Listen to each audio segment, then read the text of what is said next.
So Tyson, you came back from 3-10 in the first game. What sparked your comeback? I feel like it's pretty consistent with me coming back. Actually, I was practicing with Pablo a couple days ago, and Pablo told me I'm known to come back from the dead, if you know what I mean.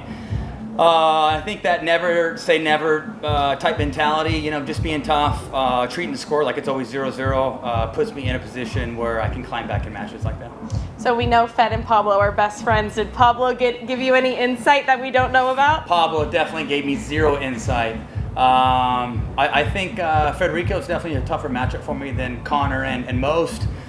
I think Fed and I are now tied up at 2-2. This is the first time that I beat Fed in 2 games, not in 3 games, so definitely pleased about that. Kudos to Fed. Obviously, he's the 2 seed here. I'm the 3 seed. So, I feel like he's been playing at a high level in singles for a long time now. And not only is he playing well in singles, but he's playing well in doubles too. So, congrats to him for making the semis. Yeah, and with Fed being such an aggressive player, did you think at any point he was going to push a game 3?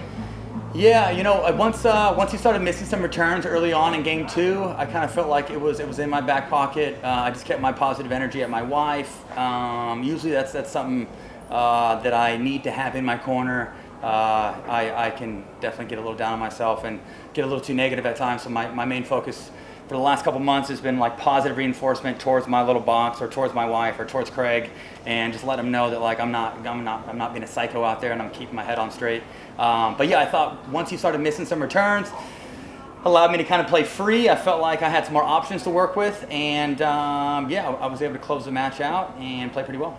And for the people at home, they can clearly see how hot it is right now, but I saw you got an IV before this match. Did that help at all with the heat? Yeah, so obviously everybody knows how I sweat. I practiced yesterday. I practiced 8 games of singles. I'm pretty sure I blew through 8 pairs of shorts and like 20 pairs of socks. Like per singles game, I was blowing through a pair of socks. So actually something that Christian Alshon told me yesterday, and I hadn't thought about this since like high school. Usually I'm like a single sock guy. I actually double sock today. I was sweating through my shoes yesterday in practice with 1 pair of socks. So today, thank you, Christian, I actually used 2 pair of socks. My feet are very snug in my Viper Court Pro Skechers. I think today alone, probably 20 shirts easy. 10 pairs of shorts, a bunch of socks, and I'm pretty sure in the last like 72 hours I've had 3 IVs, I've had 4 hours of body work, and I feel like a brand new man. And how was the ball feeling out there? Was it squishy at all? Yeah, so honestly, I was talking to somebody about this earlier. We just got done playing TOC elevations like 4,400. It was hot, so the ball was soft, but with the elevation, it seemed like the air was very thin, tough to breathe, and the ball moved fast in the air. Here, obviously, brutal conditions. I think it was 104 out there. Who knows what the humidity is, but it feels like 99. I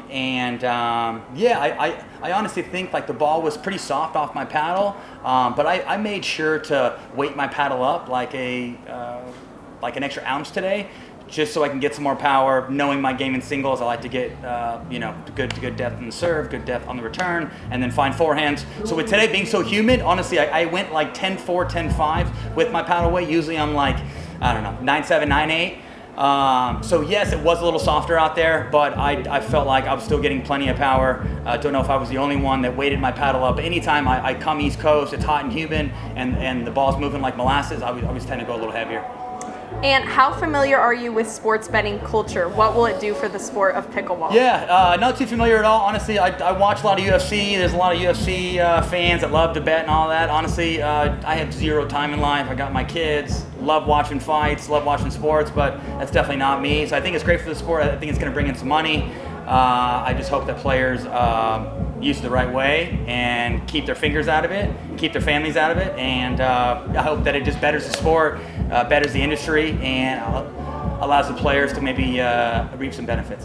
And last question I have for you is, you're coming off of a Triple Crown in Utah. Did that add to your confidence at all coming into Kansas City? You better believe it added to my confidence for sure. First Triple Crown, obviously the top dogs weren't there, but I will gladly take it. I'm definitely trying to use that confidence leading into today. I felt like today was a lot more automatic. I wasn't second guessing myself. I had a lot of trust in just what I was doing.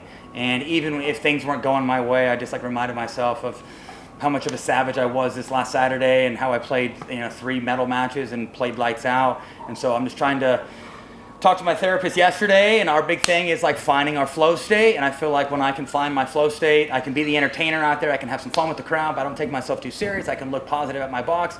I'm a freaking dangerous man. Awesome. Thank you. Appreciate it. Flow state.